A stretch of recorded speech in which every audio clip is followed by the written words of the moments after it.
નમસ્કાર, આપણું ગુજરાતમાં આપનું સ્વાગત છે. હું છું આપની સાથે સંધ્યા. જોઈએ સમાચાર વિસ્તારથી. રાજ્યના કેટલાક વિસ્તારોમાં આજે વરસાદી માહોલ જામ્યો. અરવલ્લી, આણંદમાં ધોધમાર વરસ્યો વરસાદ. બપોર બાદ મેઘરાજાએ ગિયર બદલ્યા અને અરવલ્લીમાં ધામા નાખ્યા. સવારથી વરસાદી માહોલ જામ્યો હતો અને બપોર બાદ ધોધમાર ખાબક્યો. ખાસ કરીને બાયડમાં 1 કલાકમાં 1 ઇંચથી વધુ વરસાદ વરસતા પાણી થઈ ગયું. ભારે વરસાદને કારણે બાયડ-ખેડા હાઈવે પર પાણી ભરાવાનું શરૂ થતા વાહન ચાલકો પરેશાન થયા. આ તરફ આણંદ પંથકમાં પણ મેઘરાજાએ હાજરી આપી. કરમસદ, વિદ્યાનગર, સંદેશર, નાવલી, બોરસદમાં વરસાદ પડ્યો. વરસાદની શરૂઆત થતાં લોકોને બફારામાંથી રાહત મળી. તો આ તરફ ડાંગર માટે વાવણીલાયક વરસાદ થવાથી ખેડૂતોમાં આનંદ છવાયો. સુરતમાં લાંબા સમયના વિરામ બાદ વરસાદી માહોલ જામ્યો. ઉમરપાડામાં સતત વરસાદથી નદીઓમાં પાણીની આવક વધી છે. ઉમરપાડાથી પસાર થતી મધુબન નદીમાં નવા નીર આવ્યા. વરસાદી પાણી આવતા નદી પરનો ચેકડેમ ઓવરફ્લો થયો. ચેકડેમ છલકાતા આહલાદક દ્રશ્યો સર્જાયા હતા. નર્મદા ડેમ અંગે અત્યાર સુધીના સૌથી મોટા સમાચાર સામે આવ્યા. આવતીકાલે સવારે 6 વાગે નર્મદા ડેમના 5 ગેટ ખોલવામાં આવશે. સવારે 6 વાગે ડેમના 5 ગેટ ખોલીને 1 લાખ ક્યુસેક કરતાં વધુ પાણી છોડવામાં આવશે. 1 લાખ ક્યુસેક કરતાં વધુ પાણી છોડવાને કારણે નર્મદા, ભરૂચ જિલ્લાના કાંઠાના વિસ્તારોને એલર્ટ કરાયા છે. મહત્વનું છે કે નર્મદા ડેમમાં પાણીની સપાટીમાં છેલ્લા 24 કલાકમાં ધરખમ વધારો થયો છે. ઉત્તર ગુજરાતમાં વરસાદી માહોલ જામ્યો છે. બનાસકાંઠાના ભાભરમાં વરસાદ મન મૂકીને વરસ્યો છે.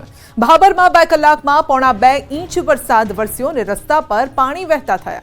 કાંકરેજ, ડીસા, પાલનપુરમાં ઝરમર વરસાદ વરસ્યો.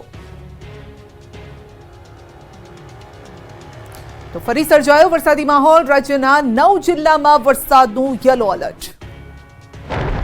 રાજ્યના 9 જિલ્લામાં ભારે વરસાદની આગાહી. સૌરાષ્ટ્ર કચ્છમાં 29% વધુ વરસાદ. રાજ્યમાં ટૂંકા વિરામ બાદ મેઘરાજા ફરી સક્રિય થયા છે. મધ્ય અને દક્ષિણ ગુજરાતના કેટલાક ભાગોમાં મેઘરાજાની હાજરી છે. આ દરમિયાન હવામાન વિભાગે આગાહી કરી છે કે આજે રાજ્યના 9 જિલ્લામાં ભારે વરસાદ વરસી શકે છે. આજે બનાસકાંઠા, સાબરકાંઠા સહિતના 9 જિલ્લામાં વરસાદનું येलो एलर्ट अपाયું છે.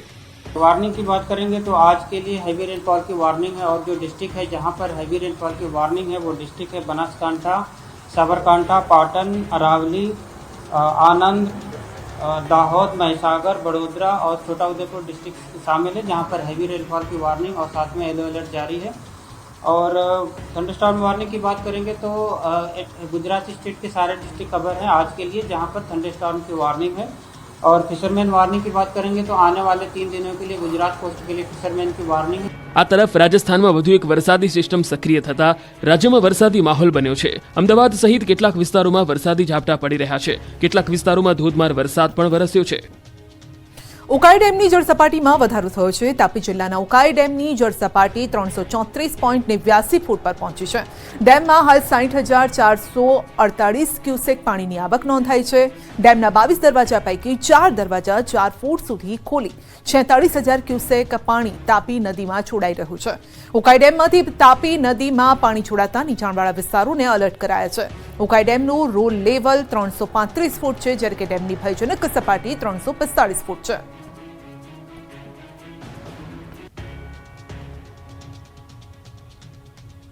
ભૂવો તો ઠીક, વડોદરામાં તો આખો રોડ જ બેસી ગયો. ચોમાસા દરમિયાન આ ચોંકાવનારા દ્રશ્યો વડોદરાના ન્યૂ વીઆઈપી રોડના છે. અહીં વરસાદી કાંસનો સ્લેબ ધરાશાયી થઈ જતા અફરાતફરી મચી ગઈ. મોડી રાત્રે વરસેલા ભારે વરસાદે વધુ એક પાલિકાની નબળી કામગીરીની પોલ ખોલી નાખી. વિશાળ સ્લેબ બેસી જવાથી સ્થાનિકો મુશ્કેલીમાં મુકાઈ ગયા. અહીંયા આસપાસ 250થી વધુ મકાનો આવેલા છે. ત્યારે જો ફરી અચાનક વરસાદ આવશે તો આ લોકોની હાલત કફોડી થશે. હાલમાં કોન્ટ્રાક્ટરની હલકી ગુણવત્તાની કામગીરી સામે અનેક સવાલ ઊભા થઈ રહ્યા છે. આ સ્લેબ બેસી જવાથી નાગરિકો માટે જોખમ ઊભું થયું છે. સદનસીબે આ ઘટના સમયે કોઈ હાજર ન હોવાથી મોટી જાનહાનિ ટળી છે. પરંતુ હવે વધુ વરસાદ આવે તે પૂર્વે જ જો કામગીરી થાય તો સ્થાનિક રહીશોના ઘરમાં પાણી ફરી વળશે. વિરમગામમાં વગર વરસાદે ખેતરો ડેમ બન્યા. ઘોડા થુલેટા ગામના રસ્તા પાણીમાં ગરકાવ. ચારે બાજુ જ્યાં નજર નાખો ત્યાં પાણી જ પાણી. વિરમગામના નળકાંઠાના ખેતરો વગર વરસાદે બેટમાં ફેરવાઈ ગયા છે. કેટલાય ગામના રસ્તાઓ પર પાણી થઈ ગયા. ઘોડા થુલેટા, ઘોડા ફીડરનો રસ્તો પાણીમાં ગરકાવ થઈ ગયો. આ 3 કિલોમીટરના વિસ્તારમાં ખેતરો અને રસ્તાઓમાં ઢીચણ સુધીના પાણી ભરાયા છે. ઉપરવાસના વરસાદી પાણી રસ્તા પર ફરી વળતા વાહન ચાલકો અને ખેડૂતોને ભારે હાલાકી ભોગવવાનો વારો આવ્યો. અન્ય જગ્યાએ જવા માટે આ લોકોને પાણી વચ્ચેથી પસાર થવું પડે છે. વાહન ચાલકો અને ખેડૂતો 15 કિલોમીટર ફરીને જવા મજબૂર બન્યા છે. અહીંના લોકોની માંગ છે કે રસ્તાની ઊંચાઈ વધારવામાં આવે જેથી ચોમાસામાં હાલાકી ભોગવવી ન પડે. વડોદરામાં તો ભારે થઈ એક આખલાએ ઘરમાં ઘૂસીને ઉત્પાત મચાવ્યો. વડોદરાના વાઘોડિયામાં દિવસે ને દિવસે રખડતા ઢોરનો ત્રાસ વધી રહ્યો છે. હવે તો રખડતા ઢોર ઘરમાં ઘૂસી અને આતંક મચાવે છે.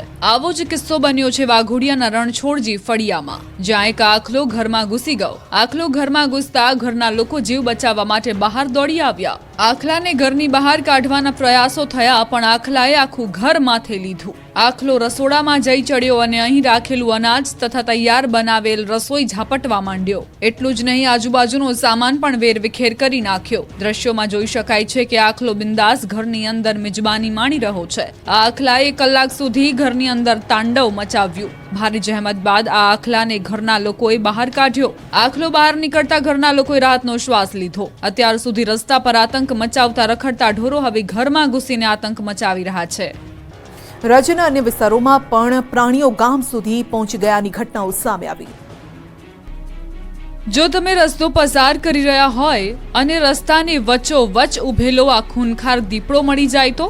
આવી જ ઘટના બની અરવલ્લીના મોડાસામાં. અહીંના પહાડપુર ચોપડા રોડ પર ખૂનખાર દીપડો દેખાયો. વહેલી સવાર દરમિયાન વાહન ચાલક પસાર થઈ રહ્યા હતા. એ દરમિયાન રસ્તા વચ્ચે જ દીપડાએ દેખા દીધી. જાહેર માર્ગ પર દીપડો દેખાતા વાહન ચાલકે દીપડાના દ્રશ્યો કેમેરામાં કેદ કર્યા. સંસ્કારી નગરી વડોદરામાં મગરબાદ સોસાયટીમાં માછલી ફરતી જોવા મળી. સોશિયલ મીડિયામાં એક વિડીયો વાયરલ થઈ રહ્યો છે, જેમાં એક મોટી માછલી રસ્તા પર ભરેલા પાણીમાં તરતી જોવા મળી હતી. શહેરના ડભોઈ રોડ દત્તનગરની સોસાયટી પાસે ભરાયેલા પાણીમાં મોટી માછલી તરતી જોવા મળતા આસપાસના લોકોમાં કૌતુક જાગ્યું હતું. આ માછલીને જોવા માટે મોટી સંખ્યામાં સ્થાનિકો ટોળે વળ્યા, તો કેટલાક લોકોએ આ ઘટનાને પોતાના કેમેરામાં પણ કેદ કરી હતી. વધુ એકવાર ડીજીવીસીએલની ઘોર બેદરકારી. બિલીમોરામાં ઘરનું 20 લાખનું બિલ આવ્યું. તમારા ઘરનું લાઇટ બિલ 20 લાખ બાકી છે તેવો મેસેજ આવે તો તમારી હાલત શું થાય? નવસારીના બિલીમોરા શહેરમાં રહેતા સામાન્ય પરિવાર સાથે કંઈક આવું જ બન્યું. 20 લાખ રૂપિયાનું લાઇટ બિલ જોઈને તેમના પર વીજળી પડી. લાઇટ બિલના દરમાં વધારો થાય એ માની શકાય, પરંતુ લાઇટ બિલ જ લાખોમાં આવે એ કેવી રીતે માનવું? વીજ કંપની ડીજીવીસીએલની એક ભૂલને કારણે સામાન્ય પરિવારને 440 વોલ્ટનો ઝટકો લાગ્યો. શહેરના ખાડા વિસ્તારમાં રહેતા અશોકભાઈ પટેલને રેગ્યુલર બિલ કરતા 1000 ગણું લાઇટ બિલ વીજ કંપનીએ પધરાવી દીધું. માત્ર 2 મહિનાનું 20 લાખ રૂપિયા વીજ બિલ જોઈને ઘર માલિકના હાજા ગગડી ગયા. ઘરમાં 4 પંખા, 1 ટીવી, 1 ફ્રીજ, 8 ટ્યુબલાઇટ અને 1 પાણીની મોટર છે, છતાં પણ આટલું બિલ કેમ આવ્યું? 20 લાખ રૂપિયાના બિલ બાબતે ઘર માલિકે ડીજીવીસીએલનો સંપર્ક સાધ્યો તો રજા હોવાથી સોમવારે અરજી આપજો, પછી અમે જોઈશું તેવો ઉડાઉ જવાબ આપી દેવામાં આવ્યો.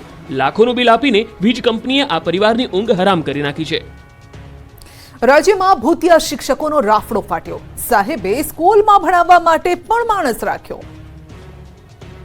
આ 4 દ્રશ્યો રાજ્યના શિક્ષણ ધામમાં ચાલતા લોલમલોલની ચાડી ખાય છે. ક્યાંક ડમી શિક્ષકો ભણાવી રહ્યા છે તો ક્યાંક શિક્ષકો વિદેશમાં ઘૂમી રહ્યા છે. કેટલાક શિક્ષકોની નોકરી ચાલુ છે અને તેઓ વિદેશમાં ભ્રમણ કરી રહ્યા હોવાની ઘટનાથી શિક્ષણ જગતમાં ખળભળાટ મચી ગયો છે. અંબાજીની ઘટના બાદ કપડવંજમાં બહાર આવી શિક્ષકની લાલિયાવાડી. કપડવંજના અંતરિયાળ વિસ્તારોમાં બનેલી આ ઘટના ચોંકાવનારી છે. શિવપુરા પ્રાથમિક શાળામાં મુખ્ય શિક્ષક હતા ગેરહાજર અને તેમની જગ્યાએ ભણાવવા આવી ગયા વિજયભાઈ. સ્કૂલમાં ગેરહાજર મુખ્ય શિક્ષક આશિષ પટેલે અન્ય વ્યક્તિને પોતાના સ્થાને રાખીને ગયા હતા. આશ્ચર્યની વાત એ હતી કે 80,000નો પગાર ધરાવતા શિક્ષકના સ્થાને ગામનો સ્થાનિક વ્યક્તિ શિક્ષક બની વિદ્યાર્થીઓને ભણાવતો હોવાનું સામે આવ્યું. જો કે કેમેરાને જોઈને વિજયભાઈના હોશ ઉડી ગયા. પોતાની પોલ ખોલી જતા નકલી શિક્ષક વિજયભાઈએ ચાલતી પકડી. વારંવાર પત્રકારે તેમને સવાલ કર્યા તો તેમણે કહ્યું કે હું તો કામથી આવ્યો હતો. તમે કેમ ભણાવવા આવો છો? ઓ વિજયભાઈ, વિજયભાઈ તમે કેમ અહીં આવો છો ભણાવવા? હું તો ખાલી આવેલો કામ હતું. હે? કામ હતું. શું કામ હતું? કેમ આવ્યા હતા એમ કહો? તમને પૈસા આપે છે ભણાવવા માટે અહીં આવવાના? તો જો કે વિદ્યાર્થીઓ પણ કહે છે કે વિજયભાઈ પાછલા ઘણા સમયથી અમને ભણાવે છે. સવાલ એ છે કે અન્ય એક શિક્ષક તે જુએ છે છતાં મોઢામાંથી કશું કહેતા નથી, એટલે તેમની પણ ક્યાંક ને ક્યાંક સંડોવણી હોઈ શકે છે. આ તરફ કચ્છમાં પણ ઈચ્છાધારી શિક્ષિકાની ઘટના સામે આવી. મન ફાવે ત્યારે શાળામાં આવવાનું અને મન ફાવે ત્યારે ગેરહાજર રહેવાનું. કચ્છ જિલ્લામાં પણ શિક્ષણ વિભાગની ગંભીર બેદરકારીનો કિસ્સો સામે આવ્યો. શિરવા ગામની પ્રાથમિક શાળાની શિક્ષિકા 3 વર્ષથી સતત અનિયમિત તેમજ ગેરહાજર રહે છે. નીતા ડી પટેલ નામની શિક્ષિકા ઈચ્છા થાય ત્યારે આવે અને ઈચ્છા થાય ત્યારે ચાલી જાય. તેના કારણે બાળકોના ભણતર પર ખરાબ અસર પડી રહી છે. બાળકોના ઉજ્જવળ ભવિષ્ય સાથે ચેડા થઈ રહ્યા છે. શિક્ષિકાની મનમાનીને લઈને અનેક વાલીઓએ રજૂઆત કરી છતાં કોઈ નિરાકરણ નથી આવ્યું. શિક્ષિકાની ગેરહાજરી અંગે ઉચ્ચ શિક્ષણ અધિકારી સુધી વાલીઓએ લેખિતમાં રજૂઆત કરી છે. એક તરફ કચ્છમાં શાળામાં શિક્ષકોની ઘટ છે તો બીજી તરફ શિક્ષક વર્ષોથી સ્કૂલે જ નથી આવતા. શિક્ષિત ગુજરાત, દીક્ષિત ગુજરાતની માત્ર વાતો થતી હોય તેવું લાગી રહ્યું છે. શિક્ષકોને લઈને બનાસકાંઠા અને મહેસાણામાં પણ ચોંકાવનારી ઘટનાઓ બની છે. શિક્ષણ વિભાગમાં ચાલતા પોલમપોલ અને લાલિયાવાડીનો કિસ્સો બનાસકાંઠામાં પણ બન્યો. બનાસકાંઠાના વાવની એક શાળામાં 2 વર્ષથી શિક્ષક ગેરહાજર હોવાનો ખુલાસો થયો. આ શિક્ષક કેનેડામાં સ્થાયી થયા હોવાનું જાણવા મળ્યું. વાવના ઉચપામાં 2 વર્ષથી શિક્ષક ગેરહાજર હોવાનું ખુલ્યું છે. દર્શન અંબાલાલ પટેલ નામના શિક્ષક કેનેડામાં સ્થાયી થયા હોવાની માહિતી સામે આવી. 10 નવેમ્બર 2022થી આ શિક્ષક દર્શનના સ્કૂલમાં દર્શન નથી થયા. 2 વર્ષથી શિક્ષકની હાજરી ન હોવાથી શાળામાં શિક્ષકની ઘટ પણ છે. આ તરફ મહેસાણામાં પણ કડીની એક શાળાના શિક્ષક વિદેશ પ્રવાસે હોવાનું સામે આવ્યું. કડીની રણછોડપુરા શાળાની શિક્ષિકા ઓગસ્ટ 2023થી હાજર નથી થયા. શિક્ષિકા કવિતા દાસ વિદેશમાં હોવાની માહિતી સામે આવી છે. આ ઉપરાંત જિલ્લામાં અન્ય 10 શિક્ષકો લાંબા સમયથી ગેરહાજર હોવાનો ઘટસ્ફોટ થયો. કડી, જોટાણા, બીજાપુર, મહેસાણામાં પણ શિક્ષકો ગેરહાજર છે. ભાજપની હર ઘર તિરંગા યાત્રાનો દિગ્ગજોના હસ્તે પ્રારંભ. રાજકોટમાં વિશાળ યાત્રા નીકળી. ભાજપનું આજથી હર ઘર તિરંગા યાત્રા અભિયાન શરૂ થયું. રાજકોટના બહુમાળી ભવન ખાતેથી હર ઘર તિરંગા યાત્રાનો પ્રારંભ કરાયો. ભાજપના રાષ્ટ્રીય અધ્યક્ષ અને કેન્દ્રીય આરોગ્ય મંત્રી જેપી નડ્ડાએ અભિયાનનો પ્રારંભ કરાવ્યો હતો. બહુમાળી ભવનથી જ્યુબિલી સુધી ભવ્ય તિરંગા યાત્રા નીકળી. આ તિરંગા યાત્રામાં રાજ્યના મુખ્યમંત્રી ભૂપેન્દ્ર પટેલ, કેન્દ્રીય નેતા જેપી નડ્ડા, ગૃહ રાજ્યમંત્રી હર્ષ સંઘવી, સાંસદો, કોર્પોરેટર તેમજ અન્ય શહેરીજનોની ઉપસ્થિતિ જોવા મળી. ભાજપના નેતા રાષ્ટ્રધ્વજ સાથે 3 કિલોમીટર પદયાત્રા કરી હતી. બહુમાળી ભવન ખાતે મોટી સંખ્યામાં જનમેદની ઉપસ્થિત રહી. આ સાથે જ આ યાત્રામાં સ્કૂલ કોલેજના વિદ્યાર્થીઓ, વેપારીઓ, નાગરિકો તિરંગા યાત્રામાં જોડાયા હતા. તિરંગા પ્રત્યે આદર જાગે તે માટે અભિયાન હાથ ધરવામાં આવ્યું. આજે રાજકોટમાં તિરંગા યાત્રા યોજાઈ અને આવતીકાલે સુરત, 12 તારીખે વડોદરા